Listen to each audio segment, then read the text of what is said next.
नमस्कार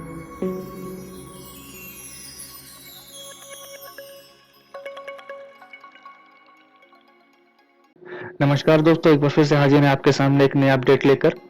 जैसा कि आप जानते हैं कि इस समय कोरोना का टाइम चल रहा है और बहुत सारे अपडेट्स हो रहे हैं अपने देश में, सोशल भी और पर्सनल भी। अगर इतने सारे चेंजेस हो रहे हैं तो अपना इनकम टैक्स डिपार्टमेंट कैसे बचा रह जाए। तो इन्होंने भी इस साल खूब सारे चेंजेस करे हैं, जैसा कि आप लोग जानते हैं। सबसे बड़ा अपडेट ये लोग लेकर आए हैं इस बार एक्नॉलेजमेंट को लेकर। एक्नॉलेजमेंट के फॉर्मेट में बहुत सारे तब्दीलियां की गई हैं, खूब सारे बदलाव किए गए हैं। चलिए आइए जानते हैं कि वो क्या किए गए हैं। हेलो दोस्तों, मेरा नाम है अक्षय। स्वागत है आपका हमारे इस चैनल में जिसका नाम है योर पर्सनल अकाउंटेंट। चलिए वीडियो को शुरू करते हैं। जैसे कि आप स्क्रीन पर देख पा रहे हैं, फॉर्म आईटीआर भी आपको दिखाई दे रहा है। असेसमेंट ईयर लिखा हुआ जैसे कि 2021। और यहाँ पे कुछ लैंग्वेज में चेंजेस करे हैं। Indian income tax return verification form, मतलब कि ये एक्नॉलेजमेंट नहीं है, ये वेरिफिकेशन फॉर्म है। और ये वेरिफिकेशन फॉर्म सबके लिए एक जैसा ही है। आईटीआर 1 से लेकर आईटीआर 7 तक सभी के लिए एक ही वेरिफिकेशन फॉर्म रहेगा। यहाँ पर आपका नेम आ जाएगा, यहाँ पर पैन, यहाँ पर फाइल अंडर सेक्शन, किस सेक्शन पे आपने फाइल करा है वो डिटेल आ जाएगी। फॉर्म नंबर, मतलब आईटीआर 1 से लेकर आईटीआर 7 में से कौन सा फॉर्म आपने यूज करा है वो आ जाएगा। आईटीआर फाइल करने के बाद जो एक्नॉलेजमेंट नंबर जनरेट होता है वो यहाँ पे लिखा होगा। उसके बाद यहाँ पर पर्सनल वेरिफिकेशन,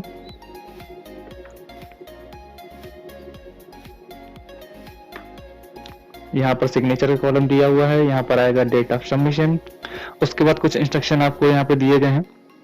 इंस्ट्रक्शन का पहला पॉइंट ये बोल रहा है कि जो वेरिफिकेशन फॉर्म है इसको साइन करने के बाद यहाँ पर आपको साइन करना है और प्रेफरेबली ब्लू इंक को यूज करना है। तो यहाँ पे ब्लू इंक से आपको यहाँ से साइन करना है और इस फॉर्म को इस एड्रेस पर भेज देना है। Centralised processing centre, income tax department, Bengaluru 560500। Ordinary post या स्पीड पोस्ट ही मान्य होगा खाली। यहाँ पर ब्लू इंक से साइन करने के बाद आपको इस एड्रेस पर भेज देना है, ऑर्डिनरी पोस्ट या स्पीड पोस्ट से। उसके अलावा दूसरे मेथड जो आपके पास अवेलेबल है वो ई वेरिफिकेशन के अवेलेबल है, जिसमें आप आधार ओटीपी से नेट बैंकिंग लॉगिन करके या ईवीसी के थ्रू भी आप अपने फॉर्म को वेरीफाई कर सकते हैं। पॉइंट नंबर 2 में साफ साफ लिखा हुआ है कि आरटीआर वी को किसी भी और तरीके से रिसीव नहीं किया जाएगा। यही दो तरीके हैं जिससे आप वेरीफाई करा सकते हैं या भेज सकते हैं। पहला तो ऑर्डिनरी पोस्ट या स्पीड पोस्ट से है, जो जिसमें आप हार्ड कॉपी अपनी सेंड करेंगे। बाकी दूसरा मेथड जो है वो ई वेरिफिकेशन का है, जिसमें हम ऑनलाइन वेरीफाई कर देते हैं।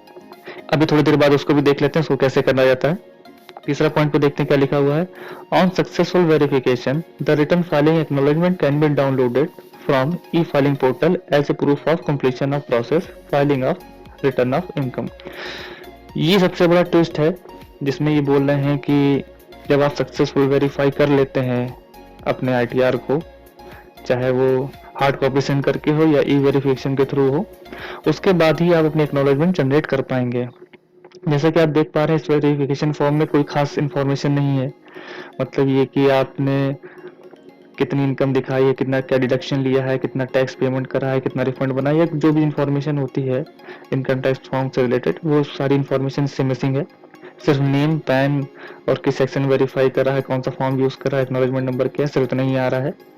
तो ये सिर्फ वेरिफिकेशन फॉर्म है, इसमें सिर्फ आप वेरीफाई कर सकते हैं जैसा कि अभी हमने आपको बताया कि हार्ड कॉपी भेज के या ई वेरिफिकेशन के थ्रू।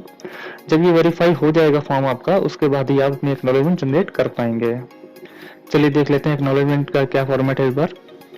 ये एक सैंपल है एक्नॉलेजमेंट का, जिसमें देखिए ऊपर लिखा हुआ है Indian income tax return acknowledgement assessment year 2021। इसमें आपका pan, name, address, status, file under section, form number, ई फाइलिंग, एक्नॉलेजमेंट नंबर वगैरह सब आ रहा है। और उसके बाद देखिए सारी डिटेल अब आपकी यहाँ पर आ रही है। टैक्सेबल इनकम और टैक्स डिटेल और दूसरी जो और इन्फॉर्मेशन होती है वो सारी यहाँ पर आ रही है। लास्ट में देखिए लिखा हुआ है do not send this acknowledgement to CPC, जैसे पहले लिख के आता था, इस बार भी वही लिखा हुआ है। तो अब देखा जाए तो इस तरीके से इन्होंने दो फॉर्मेट कर दिए हैं या दो फॉर्म कर दिए हैं। पहला तो हो गया एक आपका वेरिफिकेशन फॉर्म, दूसरा हो गया आपका एक्नॉलेजमेंट फॉर्म। ये जो फॉर्म है आपका, ये वेरिफिकेशन फॉर्म है, ये सिर्फ वेरिफिकेशन के लिए यूज होगा। जब इसको वेरीफाई कर लेंगे सक्सेसफुली, उसके बाद आपका एक्नॉलेजमेंट जनरेट होगा, जो कि ये होगा। तो इस तरीके से जैसे आप पहले डाउनलोड करते थे तो एक्नॉलेजमेंट फॉर्म से डायरेक्ट डाउनलोड हो जाता था आईटीआर फाइल करने के बाद, पर अब ऐसा नहीं है। पहले आपका वेरिफिकेशन फॉर्म डाउनलोड होगा, उससे आप वेरीफाई करेंगे, उसके बाद आप एक्नॉलेजमेंट डाउनलोड कर पाएंगे। तो इस साल का ये सबसे बड़ा ट्विस्ट है। जैसा कि पिछले सालों तक आप करते आए हैं, कि आप ITR फाइल करते थे, उसके बाद एक्नॉलेजमेंट डायरेक्ट डाउनलोड हो जाता था और उसके बाद जैसा भी आप उसका यूज़ करना चाहते थे आप करते थे। बैंक में देना है या कहीं पे देना है तो आप उस एक्नॉलेजमेंट को दे लेते थे। पर अब की बार ऐसा नहीं है। पहले ये जो वेरिफिकेशन फॉर्म है ये डाउनलोड होगा, इसमें आप वेरीफाई करेंगे प्रॉपरली। जब सक्सेसफुली वेरीफाई हो जाएगा उसके बाद आप इस एक्नॉलेजमेंट को डाउनलोड कर पाएंगे। जैसे कि हमने आपको वेरिफिकेशन फॉर्म में बताया कि आपके पास 2 मेथड अवेलेबल हैं वेरीफाई करने के। पहला तो ये कि आप अपनी हार्ड कॉपी को डायरेक्ट भेज दीजिए बेंगलुरु के जो एड्रेस पे जो हमने आपको बताया था, स्पीड पोस्ट के थ्रू या ऑर्डिनरी पोस्ट के थ्रू। दूसरा मेथड है आपका ई वेरिफिकेशन का, जो कि आपका इस वेबसाइट पे अवेलेबल है। जैसा कि आप यहाँ पे देख पा रहे हैं ई वेरीफाई रिटर्न का ऑप्शन अवेलेबल है। यहाँ पे आप क्लिक करेंगे और आपके सामने 5 ऑप्शन आ जाएंगे, जिसमें से कोई एक ऑप्शन आप सेलेक्ट करके अपने रिटर्न को वेरीफाई कर सकते हैं। चलिए जान लेते हैं वो 5 मेथड क्या हैं। यहाँ पे क्लिक करते हैं। इस पेज पर 1 बाय 1 सारे मेथड को डिस्क्राइब करा गया है कि कैसे आप स्टेप बाय स्टेप अपने रिटर्न को वेरीफाई कर सकते हैं। पहला मेथड जो अवेलेबल है वो है e verify return via net banking. दूसरा ऑप्शन है e verify return via bank ATM। तीसरा ऑप्शन अवेलेबल है e verify return via Aadhaar OTP। चौथा ऑप्शन है e verify return via bank account number. पांचवा ऑप्शन है e verify return via demat account. इन पांचों मेथड्स में से आप कोई भी एक मेथड सेलेक्ट करके अपने ITR को वेरीफाई कर सकते हैं। इस पेज पर स्टेप बाय स्टेप आपको सारी चीजें बताई गई हैं कि कैसे आपको वेरीफाई करना है। इन पांचों मेथड में से कोई भी आप एक मेथड सेलेक्ट कर सकते हैं और अपने ITR को वेरीफाई कर सकते हैं। पर्सनली जो मेरा फेवरेट है वो है ऑप्शन नंबर 3 ई verify return via Aadhaar OTP। बहुत ही इजी मेथड होता है। आपके आधार नंबर से जो मोबाइल नंबर लिंक है उस मोबाइल नंबर पर OTP आ जाता है। उस OTP से आपको अपने ITR को वेरीफाई करना होता है। बहुत ही इजी मेथड है।